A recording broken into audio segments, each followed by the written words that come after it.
This is day 2 of the August 87 7-day retreat.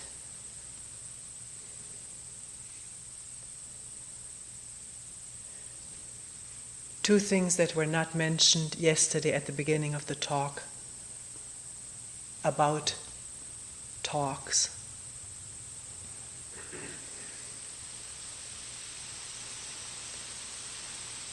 One is that usually the topic or topics of the talk come from questions that people are asking in meetings.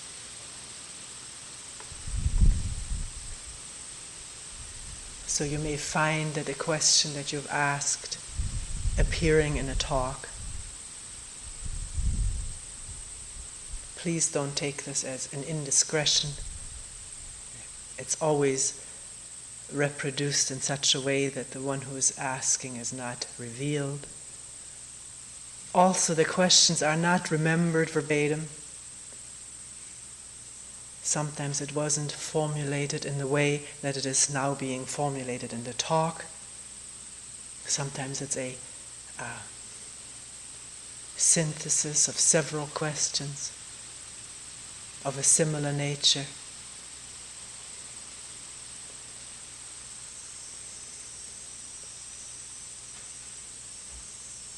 So if your question doesn't reappear the way it was asked, please don't feel misunderstood.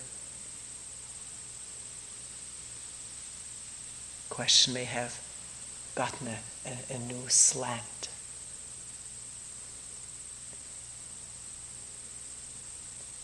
Another thing about these talks, giving a talk and listening to a talk takes a lot of energy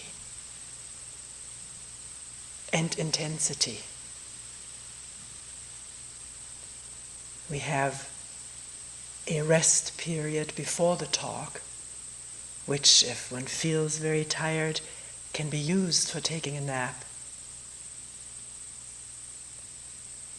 Sometimes people tell me that they doze through most of the talk, which is all right. I'm not complaining about it, but there is the possibility for a rest. Because, as I mentioned, it takes energy to talk and listen. Because, as we explained yesterday, it's not the usual kind of verbal description and explanation which one can follow intellectually along certain grooves that are already formed. We're doing more than that. We're using words which are hopefully understood, for which we hopefully both or all of us have the same meaning and associations.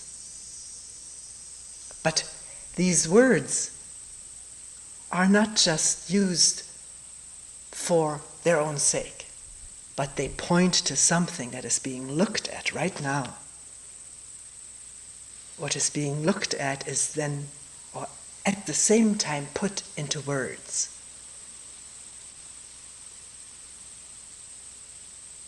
And that is what is intense and uses as well as generates energy. The direct looking, the direct seeing. Not just following in the established verbal grooves or knowledge grooves that we all have in our brains.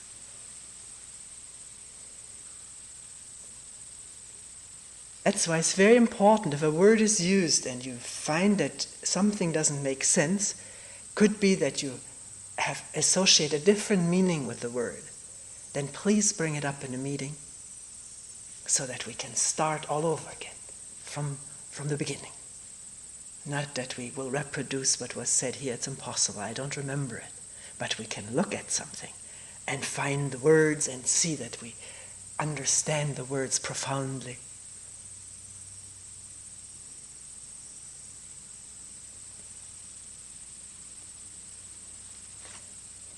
different questions have come up. I don't know yet which one to use first. We'll read them.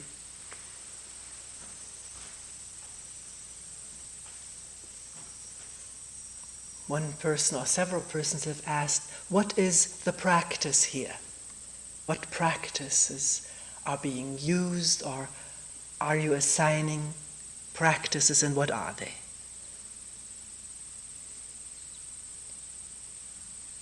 Someone else asked, can an old practice that has been used in the past be used to bring the mind back? Acknowledging the fact that what is done here is awareness or attention, yet can an old practice that was used be used to bring the mind back to the present moment? One person asked, what do you mean when you talk about inquiry or inquiry? What is the proper way to pronounce this? Inquiry or inquiry? Both ways? Inquiry? Inquiry is all right? Inquiry? I have been corrected, but I don't know on which one. One person asked, do the forms that you're still using here, or that are used in other Zen centers, do these forms help to shed light on attachment to these forms?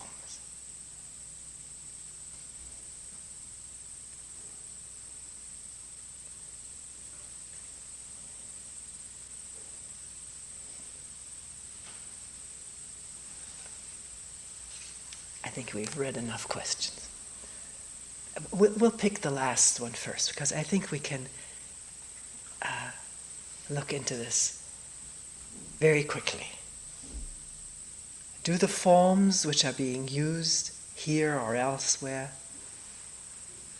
help to shed light on attachment to these forms?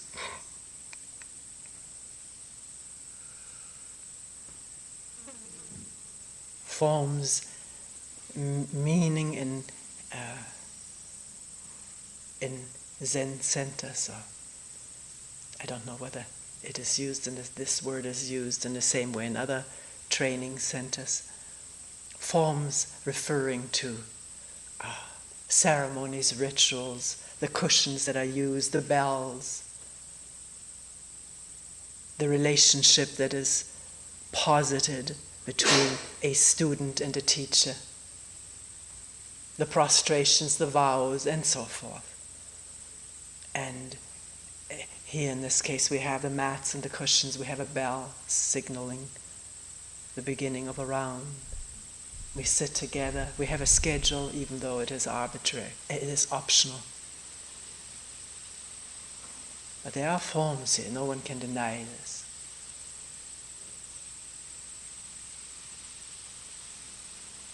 And now the question, do these forms themselves, the sitting, the amount of sitting which one may do, the talks and meetings, sound of the bell, wooden block, do these help to shed light on attachment that we may exist to these forms? Do they?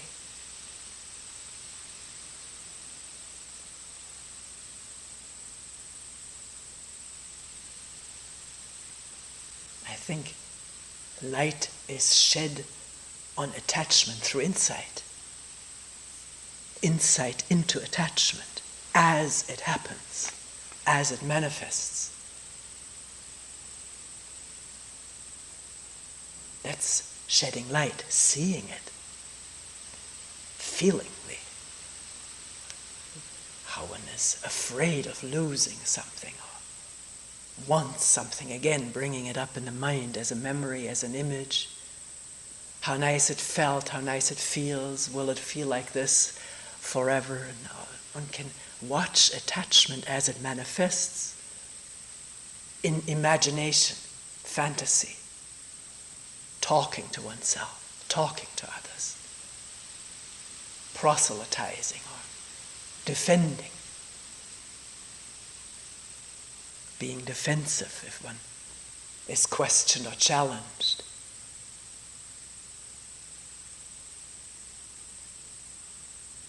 Then at this moment can attachment, if it is there, be seen. That's what we call insight, to see it. Not to reflect upon it. Yes, I do have attachments and it's for this and this reason and so forth. That's thinking about it. Thinking about attachment is not the same thing as seeing it manifest as one energetically defends a form that one is attached to, that one may not admit being attached to, but why would one defend anything? Or bring it up in the mind time and time again, hoping for it or gleaning energy from bringing up that image of what one is attached to.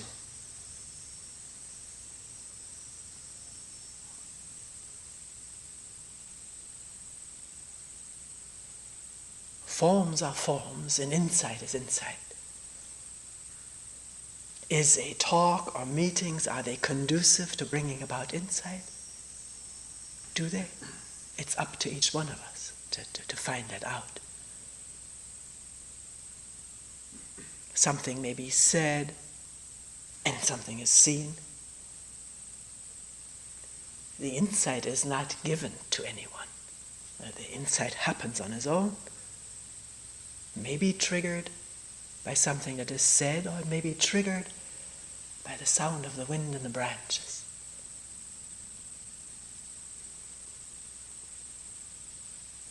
It may open the mind to a state of no division, no separation or wanting or fearing. And that the brain may make a scenario out of, a to be remembered scene. And then it is no longer insight, then one carries more memory. And one may become very attached to that memory. Can one see that attachment as the memory is aroused in the mind and used for getting energy? To make oneself feel good at a moment of depression.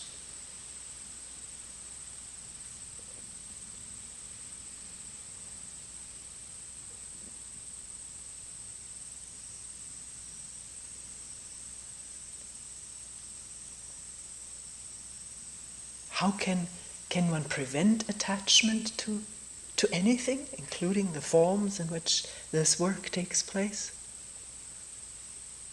What prevents it? I don't think if there's alertness, watching, seeing, attachment happens all the time. Because the insecurity of believing oneself of being a separate entity that's alone, lonely, isolated. Not just believing that way, but feeling that way as one thinks about oneself and feels about oneself. That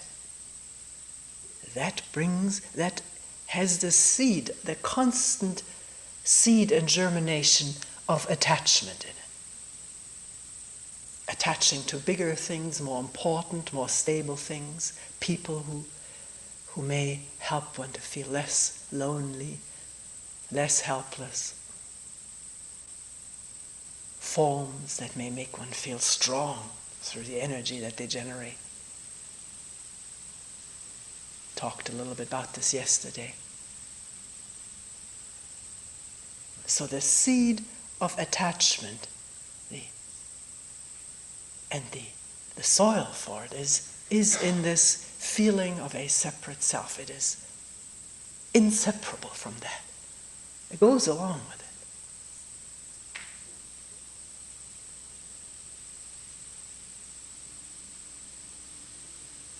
can one question into that, watch it, wonder about it, so that it clears, becomes evident, not just intellectually, logically, which it is, but directly, immediately, as it happens.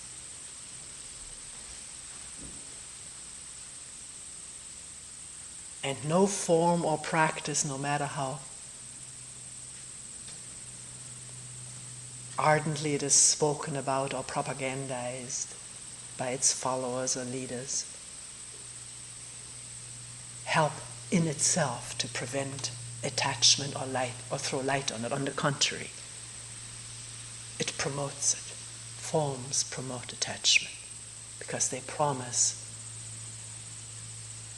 what we are all wanting, namely refuge, being taken care of,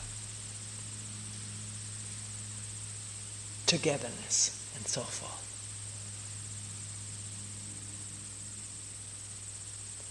Please, if this is not clear or doesn't it make sense, bring it up in the meeting.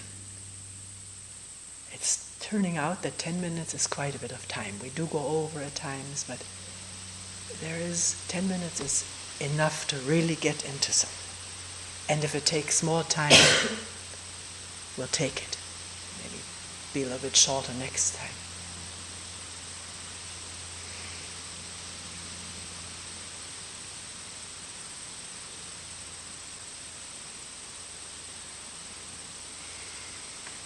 Maybe the next question to look at is whether there is a practice here being given or being used.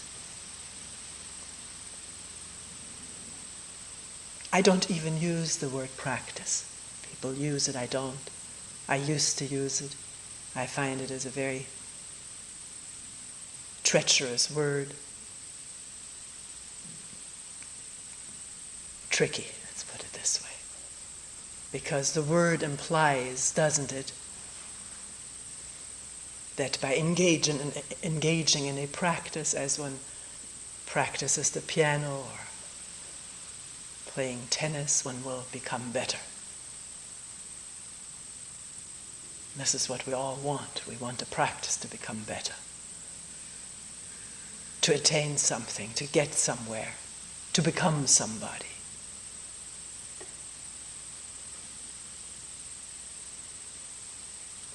Also, and I didn't speak about this yesterday, I thought there'd be one time I won't talk about the fact that I don't see myself as a teacher, but it promptly came up in a meeting when it was hinted at. The person said, "Oh, you don't see yourself as a teacher?"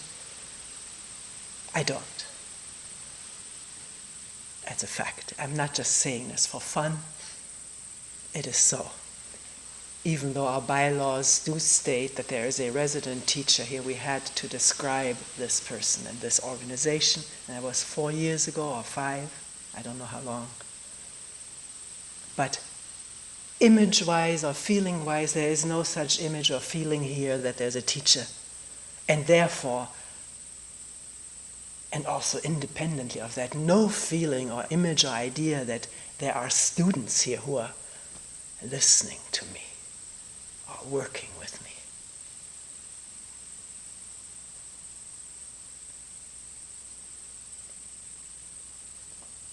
So there is no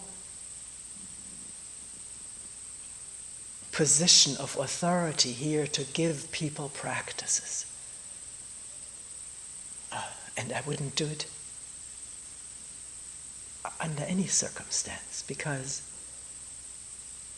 the work as I see it is not practicing.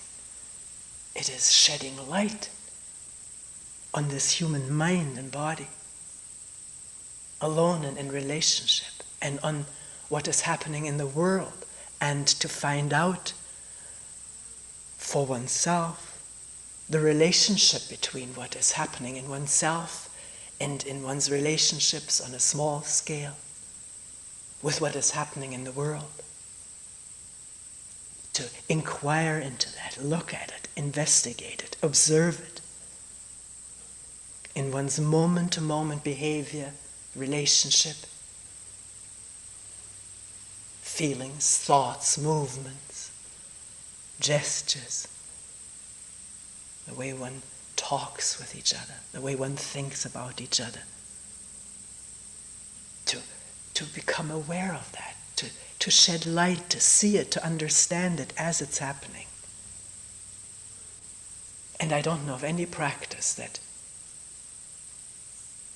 promotes that.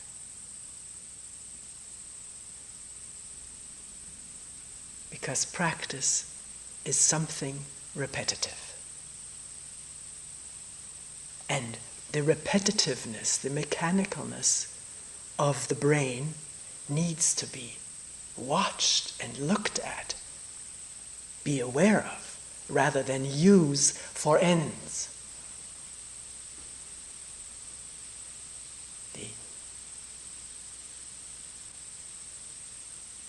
The habit of the brain to work in repetition.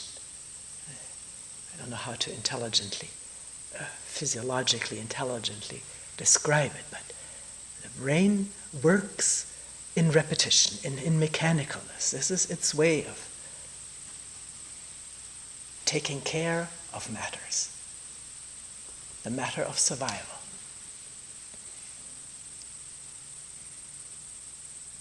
And that needs to be watched, because life itself, the moment-to-moment unfoldment of life, is anything but mechanical.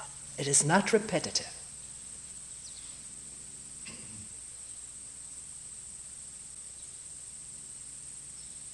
And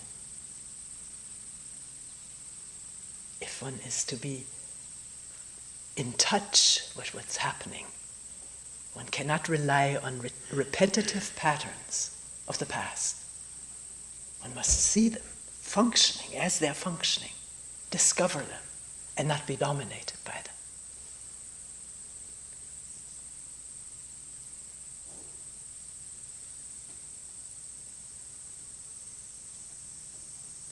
So the questions about practice, the way we approach it is, if a person says, I have been practicing following the breathing, or experiencing inhalation or exhalation, or focusing on the breathing, then we wonder whether this experiencing of inhalation and exhalation, the listening to it, the awareness of it, has one made that into a concentration practice, or been taught to make it into a concentration practice? And to be clear through observing for oneself what is implied in a concentration practice, using the breathing as the vehicle for furthering concentration. And it is not difficult to see for oneself that as one is trying to concentrate on the breathing, one will constantly try to what is called bringing the mind back. There's the sound of whatever it is, we don't need to label it, it's there. And for a moment or for long periods of time, the mind may be listening to that. Labeling it, very likely, associating with it, maybe becoming romantic or poetic about it. And then a moment of awareness that one is not with the breathing, and then forcing the mind to attend to the breathing.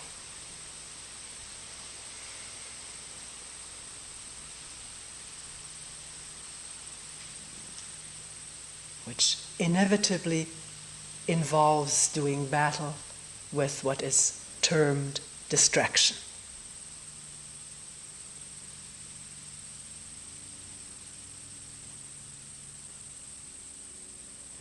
what about being aware of the breathing, which is there in each human being every moment?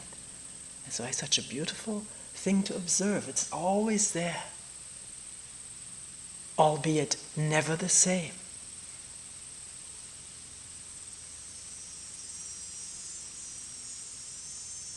Is it possible to listen, be aware of the breathing as it happens, maybe very shallow, almost undetectable, or heavy, choppy, or in the belly moving in and out, or very throaty, lungs expanding and maybe a tingling over the whole skin? Can there be awareness of that without making it an exclusive practice? And therefore not separating from the sound of the crickets, the leaves in the breeze, and so forth.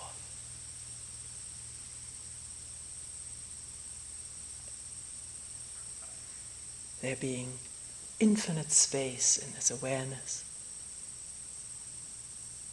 for whatever happens to happen, without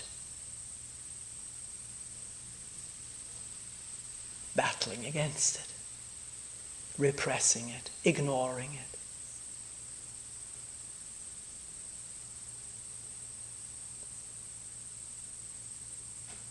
We mentioned the crickets and the breeze, but there are internal movements going on.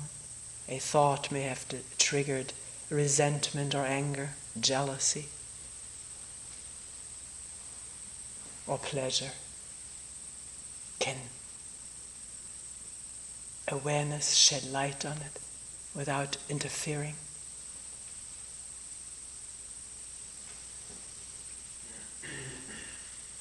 And is the breathing separate from the feelings of anger? Of course not.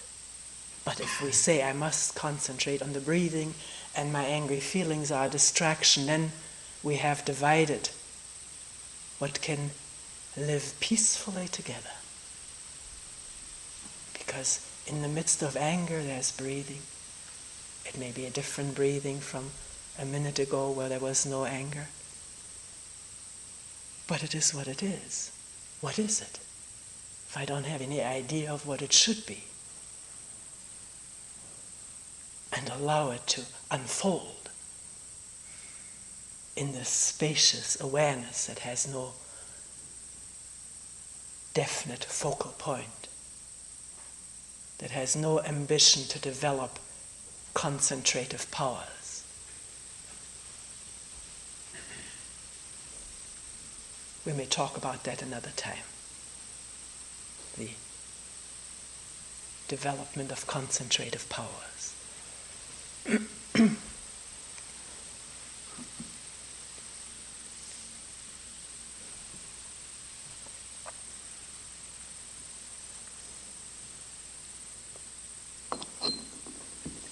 want to get to the last question, which is, what is inquiry? What do you mean? You talk a lot about inquiry. It appears on our stationery Center for Meditative Inquiry. What do you mean by that?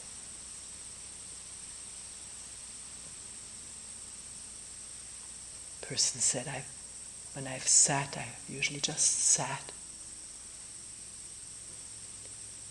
And I don't know what you're talking about.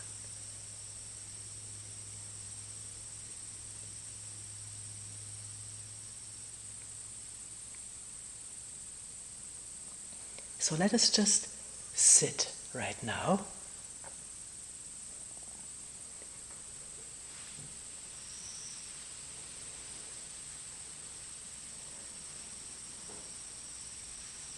Or we can speak of sitting in general.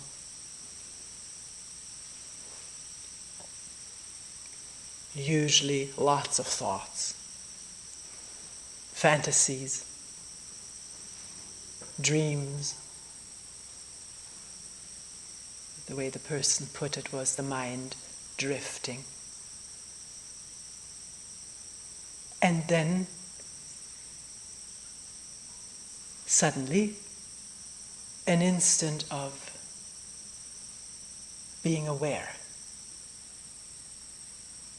Being aware of the fact that there was a train of thought, a dream, a fantasy.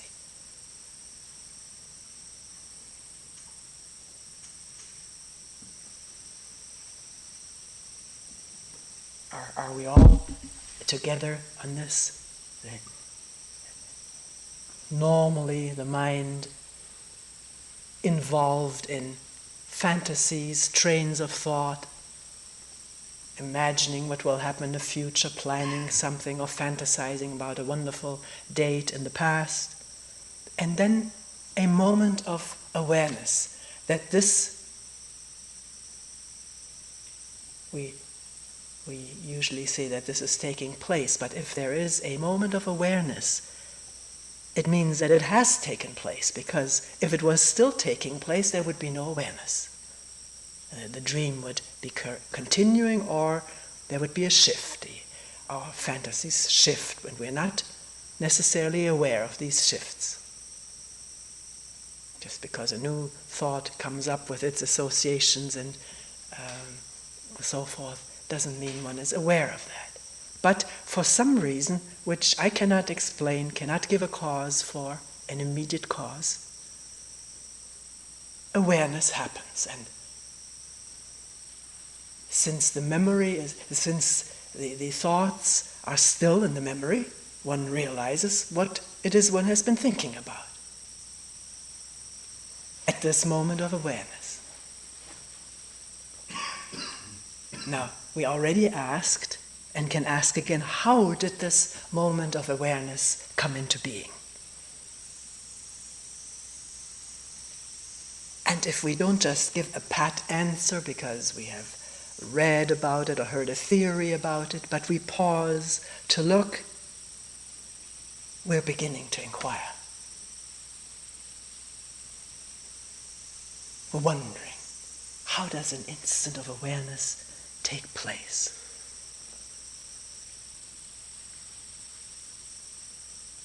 And to see the difference between trying to quickly produce an answer, which is our training, our conditioning from school days and ever since. Give an answer. The quicker, the better you are, the more you're liked and thought to be brilliant. Can one see that tendency to look for an answer and realize that this is not what is called for in a question, in an inquiry like this? How does this instant of awareness happen?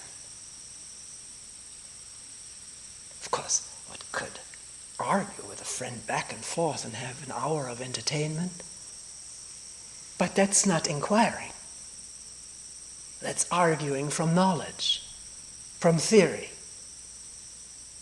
or from what one thinks was so in the past, but one may have never observed it, never have asked the question. And this is what we're doing now. So can one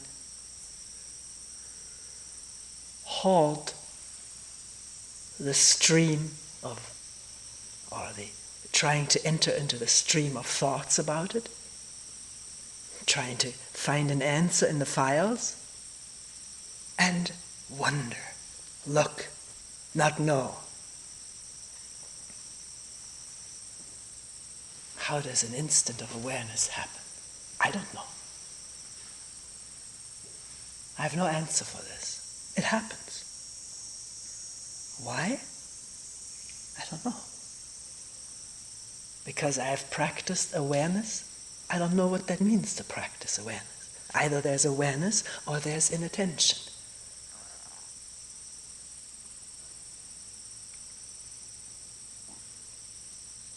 I may have practiced to concentrate the mind by focusing on the breathing, by learning to control and dominate all other thoughts and emotions that may come up to keep them controlled, repressed. But that's not awareness. There's a tiny little sliver or streak of awareness on this limited thing called breathing.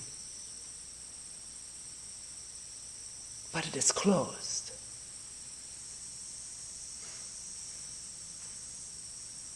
This is why one would better call this concentrating on something rather than awareness, because awareness is not closed. If it is closed, it is very partial, very limited, and dominated by motive, goal, and so forth. Well, we may talk about this some other time.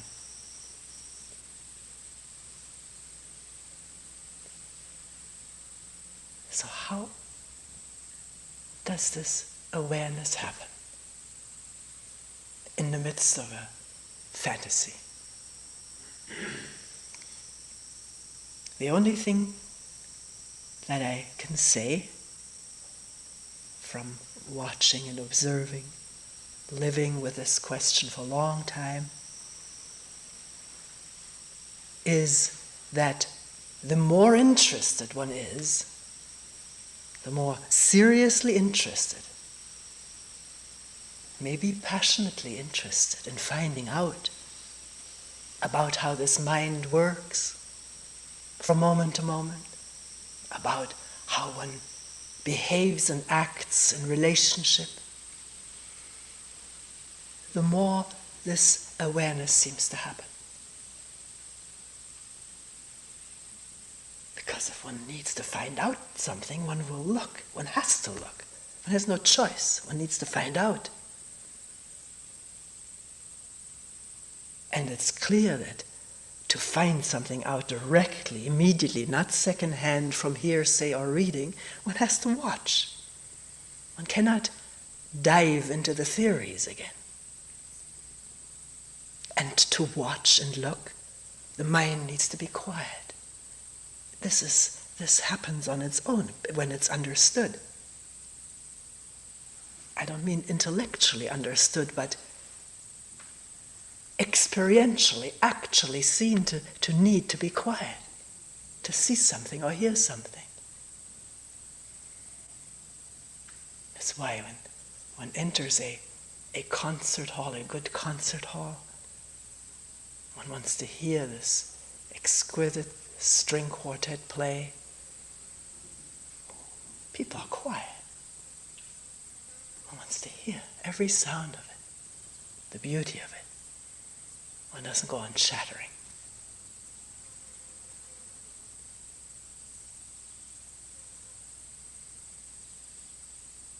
One wants to really hear the sound of a fly. What does it sound like? Or crickets or whatever. Doesn't one stop moving or thinking and listen?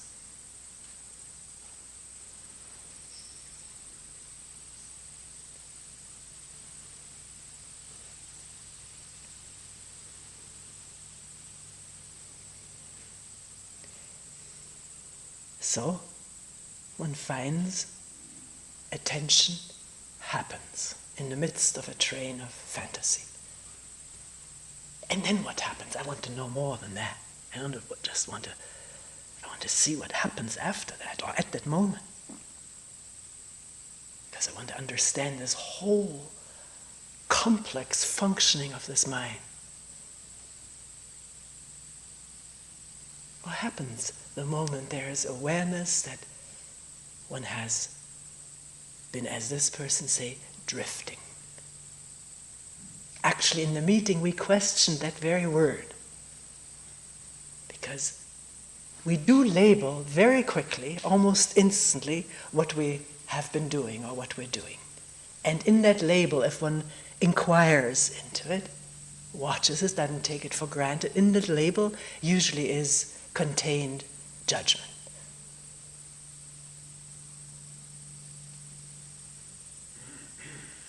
There is a slight judgment in the word drifting, isn't there? It implies not quite doing what one should be doing.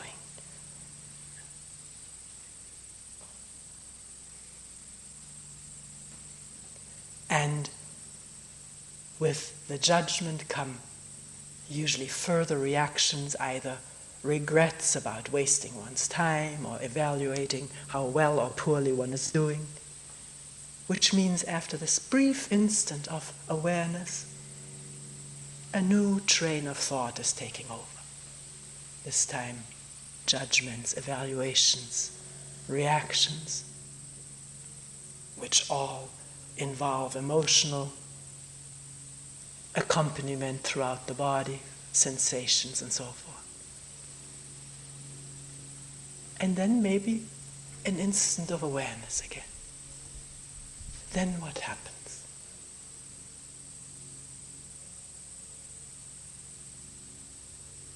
One has to watch. Well, one think again, my God, yeah, I just was aware, now I was dreaming again. All day long I'm dreaming. Does that repeat over and over and over again, the reactive pattern? Or will one say, I need a practice to hold on to this attention, to what is called bringing the mind back? There's a moment of awareness. How can I bring the mind back? Well, what does one mean by bringing it back? Back to what? Back to what? We use that expression all the time. Bring the mind back. Back is memory. It's past.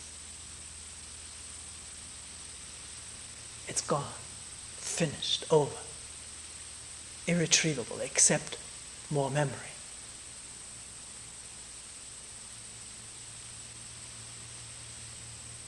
What does one want the mind to do? And who is the wanter?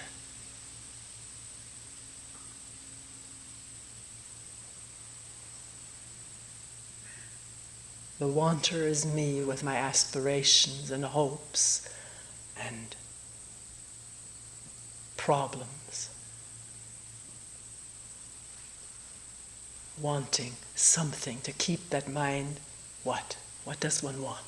One has to look at that. Keep the mind in focus. We talked about focus and its pitfalls and difficulties and limitations.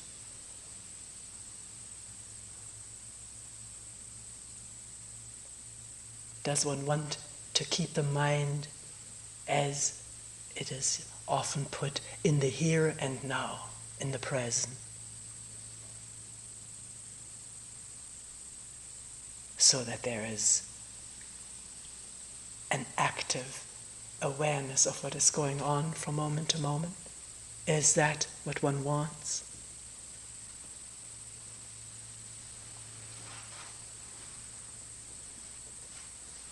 We're inquiring.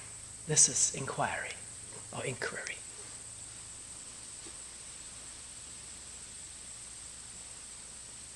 Is this just a question for put here by this person? Or is this a living question for each of us? What is it that we want?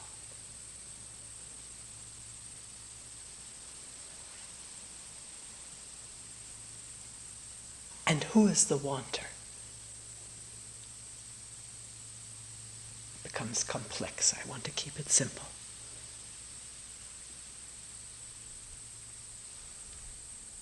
Let us say, one questions this and says, yes, I really do want to be present-minded. I want to be aware of what's happening now.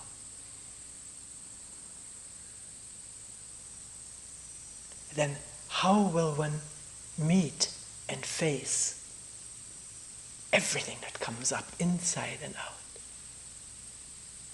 Everything. Fears, pains, two people have reported suddenly being panic-struck, not quite knowing how it happened, but here it is, one is in panic. will one be present with it? Completely, unconditionally with it? Or is this being in the here and now a rosy, beautiful idea? What it would mean to be in the here and now, always to hear the birds.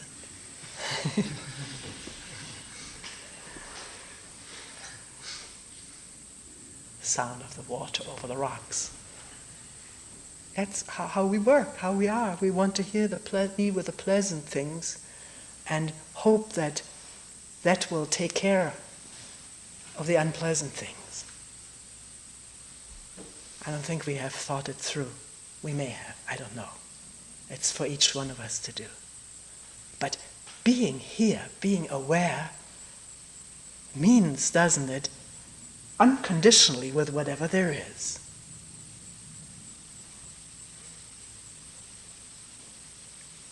Which means to detect these subtle escapes that we have developed over decades of living. It needs subtle attention to detect the subtle escapes, subtle resistances and rationalizations, or not even ignoring something, numbing oneself. We have learned to numb ourselves since we've been little, not to feel certain pains.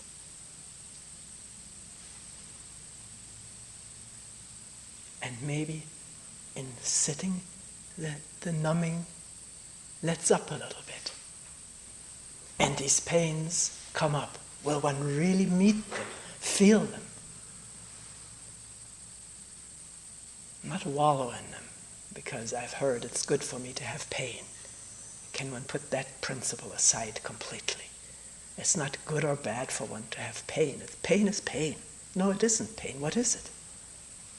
What is it? When I meet it but don't know what it is, that's inquiry. Inquiry.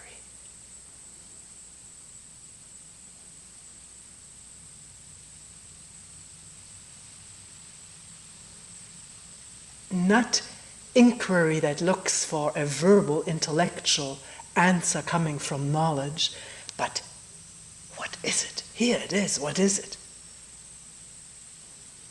Can there be an unconditional witness, climbing into it, as it were?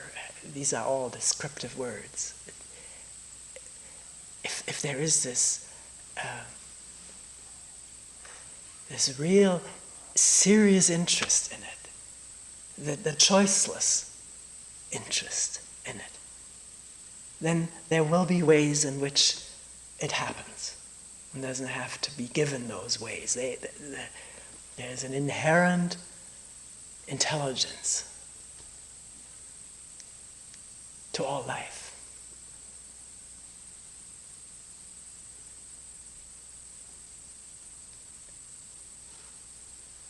It just brings to mind a memory of the first sesshin that I sat. It was called sesshin. And having an indescribable backache. I've had backaches all my life. And this backache, as it happened, was of course known to be my usual backache. You know what it means to know something. You're chock full of ideas about it. How it'll get worse. Be unbearable in a little while. I won't be able to make the day, and so forth. All this knowledge applied to what was happening in the back.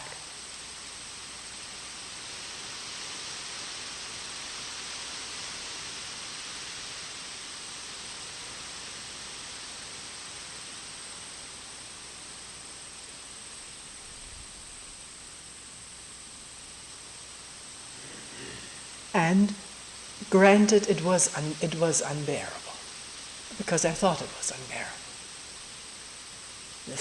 Our thoughts contribute a tremendous weight to pains that are already there. They add, they compound. Our thoughts and fears about pain compound the pain. Our knowledge about it compounds it. And then no one had given instructions on this or told me about this. It just happened on its own. I realized I didn't know this thing. That all I knew about it was not what this was, that all I knew was memory. That was clear. So it was simple to just allow this thing to be what it was, wondering what it was when one didn't know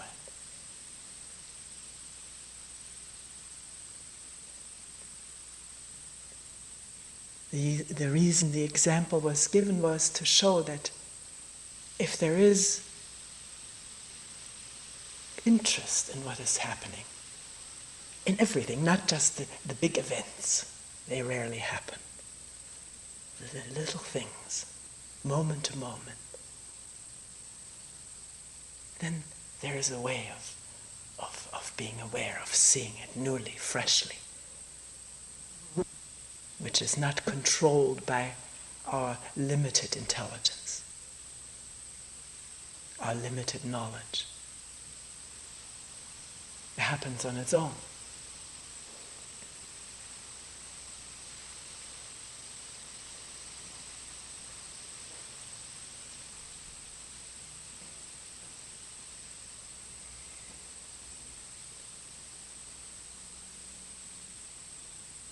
So, can there be awareness that there was fantasy going on? Awareness of the judgment which comes up so quickly. Then inattention because one is for a while caught up in the judgment. Then a moment of attention again. And a growing sensitivity to maybe discomfort, pain, emotional distress, stress maybe here in this spot.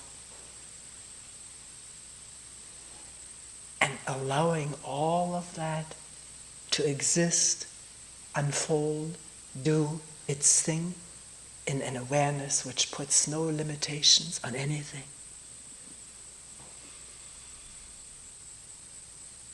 Which has no goal and no motive, it's just there.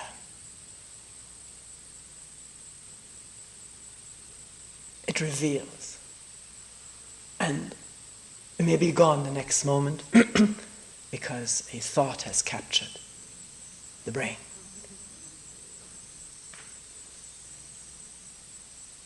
And realizing that at a new moment of awareness and not wasting a lot of energy in regrets and resolutions, but listening to what's there.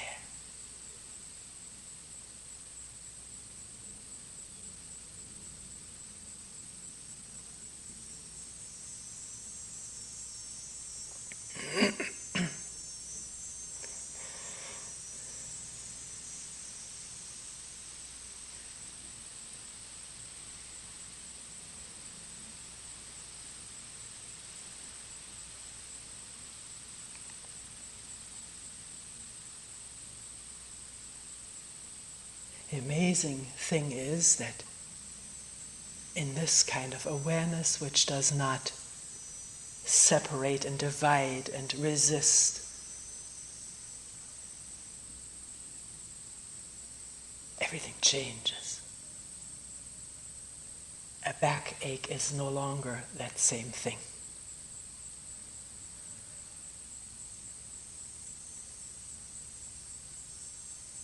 Emotional distress is not longer that same thing.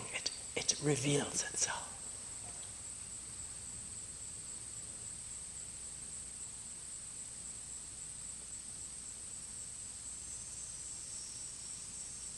And if not clung to or rejected,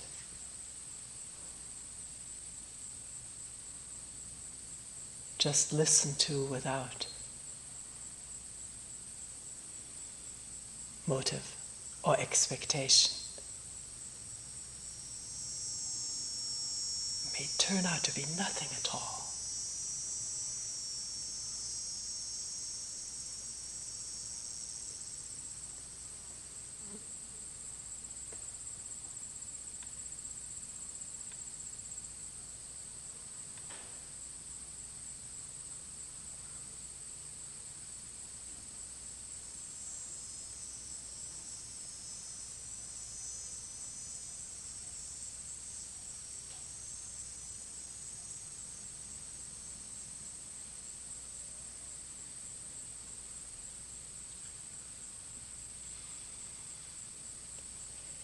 Which means not a thing.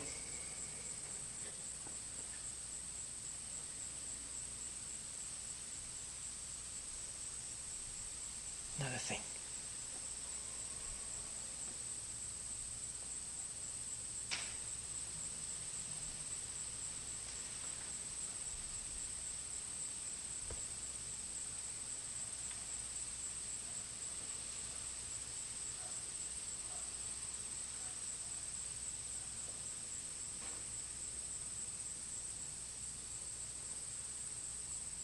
We will end here for today.